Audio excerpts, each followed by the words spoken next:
ഈ ജനങ്ങൾ നിങ്ങളെ വെറുക്കുന്ന സർക്കാരെ, നിങ്ങളെ വെറുക്കുന്നു. അവര് പറയുന്നു ഞങ്ങൾ അടുപ്പുകളിൽ കഞ്ഞിയില്ല, ഞങ്ങളുടെ അമ്മയ്ക്ക് മരുന്ന് വാങ്ങിക്കാൻ നിവർത്തിയില്ല, ഹോസ്പിറ്റലിൽ പോയാൽ മരുന്നില്ല.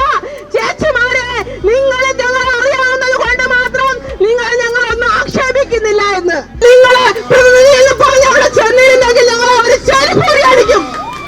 നിങ്ങൾ പ്രതിഷേധിക്കുന്ന സർക്കാരെ, നാണമില്ലേ സർക്കാരെ നിങ്ങൾക്ക്?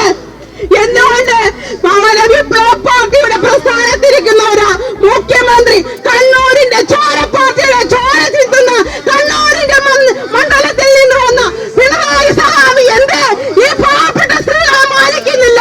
കഴിഞ്ഞ 25-ാം തീയതി ഞങ്ങൾ ഈ വെയിലും കൊണ്ട് മുറ്റത്തിരുന്ന് സമരം ചെയ്തില്ലേ നിങ്ങളുടെ നടയില്? ഞങ്ങളെ പൈസ താ എന്ന് പറഞ്ഞുകൊണ്ട് നിങ്ങൾക്ക് നാണമില്ലേ സർക്കാരെ?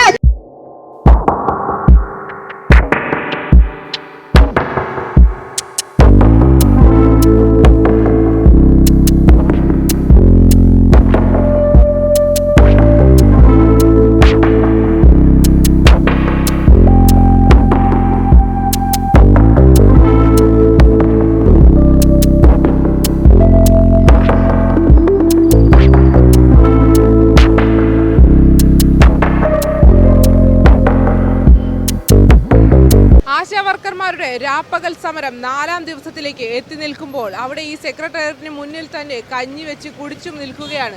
ആരോഗ്യവകുപ്പ് പറയുന്നത് ഇവർ അനാവശ്യമായി സമരം നടത്തുന്നു എന്നാണ്. നമുക്ക് അവരുടെ ആവശ്യങ്ങൾ എന്താണെന്ന് കേൾക്കാം. സംസാരിച്ചില്ല. എന്തുകൊണ്ട്? ഈ കോവിഡ് കാലത്ത് രാപ്പകൽ തന്നെ പണിയെടുത്തവരല്ലേ നമ്മൾ? നമ്മുടെ ജീവൻ പണയം വെച്ചല്ലേ നമ്മൾ ജോലിയെടുത്തത്? രാത്രി 1 മണിക്ക് 2 മണിക്ക് ആംബുലൻസുകൾ വിളിച്ച് നമ്മൾ ആൾക്കാർക്ക് സൗജന്യമായി എല്ലാ കാര്യങ്ങളും ചെയ്തു കൊടുത്തില്ലേ?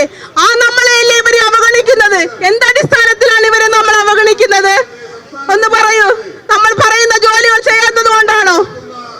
ഈ മണിക്കൂർ വെച്ച് നമ്മുടെ യൂണിയനെ സംബന്ധിച്ച എല്ലാ രേഖകളും നമ്മുടെ അറിയിക്കുന്നുണ്ട് സമരമാണ് എന്നുള്ള. ഇന്നലെ നമ്മുടെ കൂട്ടത്തിലുള്ള കുറച്ച് ചേച്ചിമാര് ചോദിച്ച് മെഡിക്കൽ ഓഫീസറെ അറിയിച്ചോന്ന്. പിന്നെ ഞാൻ രാത്രി 11 മണിക്ക് മെഡിക്കൽ ഓഫീസർക്ക് പേഴ്സണൽ മെസ്സേജ് ഇട്ട്, മേഡം 4 മാസമായി ഞങ്ങൾക്ക് വേതനം കിട്ടിയിട്ട് ഞങ്ങൾ ആശമാരും നാളെ ഡ്യൂട്ടിക്ക് കയറില്ല, ഞങ്ങൾ ശക്തമായ രാപ്പകൽ സമരത്തിൽ പങ്കെടുക്കുകയാണ്. മെഡിക്കൽ ഓഫീസർ ഒന്നും മിണ്ടിയിട്ടില്ല. കാരണം മേഡം പറഞ്ഞിട്ടുണ്ട്, ഞാൻ മെസ്സേജ് ഇട്ട് കഴിഞ്ഞാൽ പ്രതികരിച്ചില്ല എന്നുണ്ടെങ്കിൽ അതിന് ഞാൻ സമ്മതിച്ചിരിക്കുന്നു എന്നാണ് അർത്ഥം. കാരണം അവർക്കറിയാം. അപ്പൊ നമ്മളെ മനസ്സിലാക്കുന്ന മേലുദ്യോഗസ്ഥരുമുണ്ട് നമ്മുടെ കൂടെ. പക്ഷേ ഇവർ അടിക്കടി നമ്മളെ അടിച്ചേൽപ്പിക്കുന്ന ജോലി ഭാരം നമുക്ക് സഹിക്കാൻ പറ്റുന്നതല്ല. ശൈലി ആപ്പും അതും ഇതും ഒക്കെ ചെയ്തുകൊണ്ട് നമ്മൾ ഓരോ വീടാന്തരം കയറി ഇറങ്ങുമ്പോൾ സർക്കാരെ, ഈ ജനങ്ങൾ നിങ്ങളെ വെറുക്കുന്ന സർക്കാരെ, നിങ്ങളെ വെറുക്കുന്നു. അവര് പറയുന്നു ഞങ്ങളുടെ അടുപ്പുകളിൽ കഞ്ഞിയില്ല, ഞങ്ങളുടെ അമ്മയ്ക്ക് മരുന്ന് വാങ്ങിക്കാൻ നിവർത്തിയില്ല, ഹോസ്പിറ്റലിൽ പോയാൽ മരുന്നില്ല. ചേച്ചിമാരെ, നിങ്ങൾ ഞങ്ങൾ അറിയാവുന്നത് കൊണ്ട് മാത്രം നിങ്ങൾ ഞങ്ങളൊന്നും ആക്ഷേപിക്കുന്നില്ല എന്ന്. അത് നിങ്ങളുടെ ഔദാര്യത്തിലല്ല സർക്കാരെ, ജനങ്ങളുമായിട്ടുള്ള ഞങ്ങളുടെ ബന്ധത്തിന്റെ അടിസ്ഥാനത്തിലാണ്. നിങ്ങൾ മനസ്സിലാക്കിക്കൊള്ളൂ. 4 വോട്ട് വാങ്ങിച്ച് നിങ്ങൾ ജനങ്ങളെ പറ്റിച്ച് അധികാര കസേരയിൽ കയറിയിരിക്കും പോലെയല്ല ഞങ്ങൾ വീടാന്തരം നടന്ന് പാവപ്പെട്ട അച്ഛനമ്മമാർക്കും ഗർഭിണികൾക്കും കുട്ടികൾക്കും സേവനം ചെയ്തു കൊടുക്കുന്ന അവർ ഞങ്ങളെ മാനിക്കുന്നത് കൊണ്ടാണ് സർക്കാരെ അവര് ഞങ്ങളെ വെറുതെ വിട്ടത്. അല്ലാതെ നിങ്ങളെ പ്രതിനിധി എന്ന് പറഞ്ഞ് അവിടെ ചെന്നിരുന്നെങ്കിൽ ഞങ്ങൾ അവര് ചെരുപ്പൂരി അടിക്കും. നിങ്ങൾ പ്രതിഷേധിക്കുന്ന സർക്കാരെ, നാണമില്ലേ സർക്കാരെ നിങ്ങൾക്ക്? എന്തുകൊണ്ട് വിപ്ലവ പാർട്ടിയുടെ പ്രസ്ഥാനത്തിരിക്കുന്നവരാ മുഖ്യമന്ത്രി കണ്ണൂരിന്റെ ചോര പാർട്ടിയുടെ ചോര ചിന്തുന്ന കണ്ണൂരിന്റെ മണ്ഡലത്തിൽ നിന്ന് വന്ന പിണറായി സഹാബി എന്ത് ഈ പാവപ്പെട്ട സ്ത്രീകളെ മാനിക്കുന്നില്ല? കഴിഞ്ഞ 25-ാം തീയതി ഞങ്ങൾ ഈ വെയിലും കൊണ്ട് മുറ്റത്തിരുന്ന് സമരം ചെയ്തില്ലേ നിങ്ങളുടെ നടയില്? ഞങ്ങളെ പൈസ താ എന്ന് പറഞ്ഞുകൊണ്ട് നിങ്ങൾക്ക് നാണമില്ലേ സർക്കാരെ? നിങ്ങളെ പിൻവാതിൽ കോടതി കയറിയവരല്ല ഞങ്ങൾ അർഹതപ്പെട്ടതോടെ ഞങ്ങളെ വിളിച്ചതുകൊണ്ടാണ് ഞങ്ങൾ ജോലിക്ക് വന്നത്. ഞങ്ങൾ കൈക്കൂലി കൊടുത്ത് വന്നവരല്ല.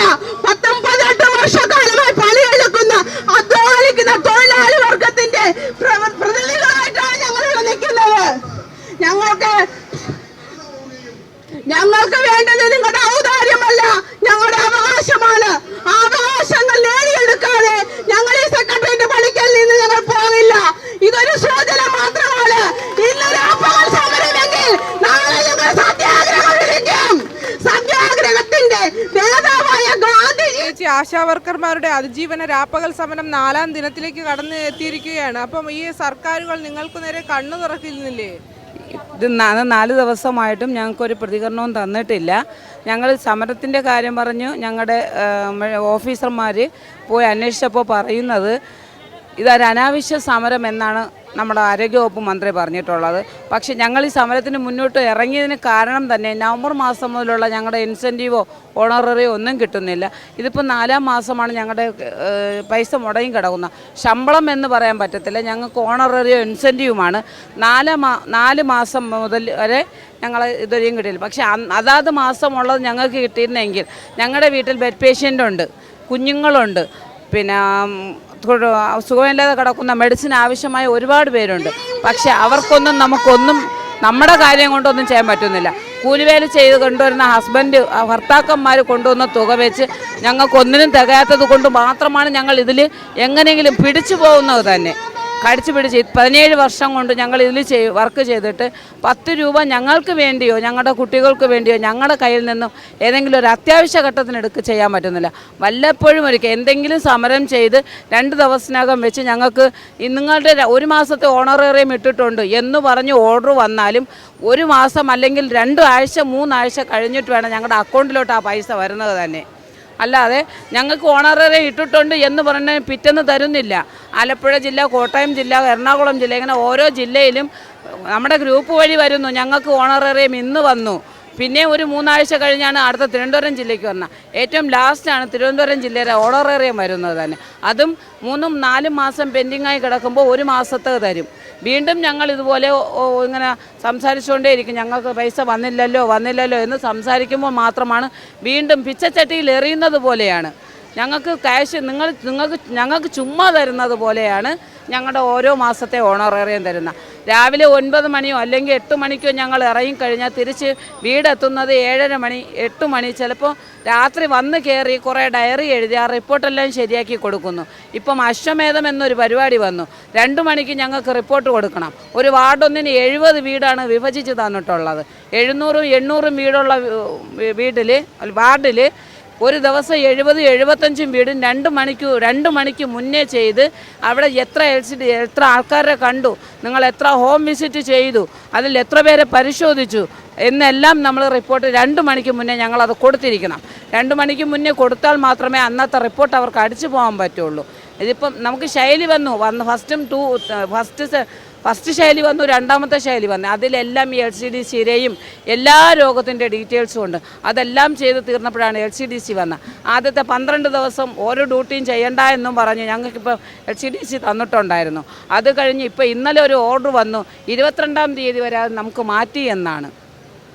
കാരണം ഇത് ഞങ്ങൾ നിർത്തിവെച്ചേക്കുകയാണ് ജോലി ചെയ്യാതെ നിർത്തിവെച്ചപ്പോൾ അവർക്ക് റിപ്പോർട്ട് പോകണില്ല.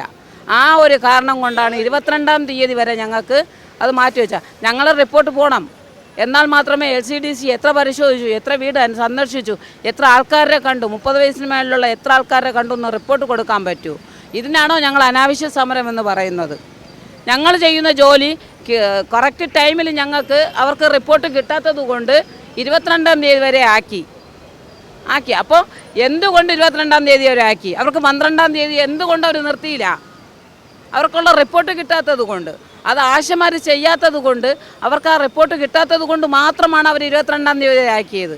അത് സത്യമാണോ എന്ന് എനിക്കറിയില്ല. എൻ്റെ വിശ്വാസം അതാണ്. ആശാവർക്കർമാരുടെ ആവശ്യങ്ങൾക്കുള്ള സമരം അനാവശ്യമെന്ന് ആരോഗ്യവകുപ്പ് എന്തുകൊണ്ട് പറയുന്നു? അവർ ജോലി ചെയ്തിട്ടല്ലേ അവരുടെ അവകാശങ്ങൾക്ക് വേണ്ടി നടക്കുന്നത്? ഇനിയും ഇവരെ കാണാതെ ഇരിക്കുന്നത് എന്തുകൊണ്ടാണ്?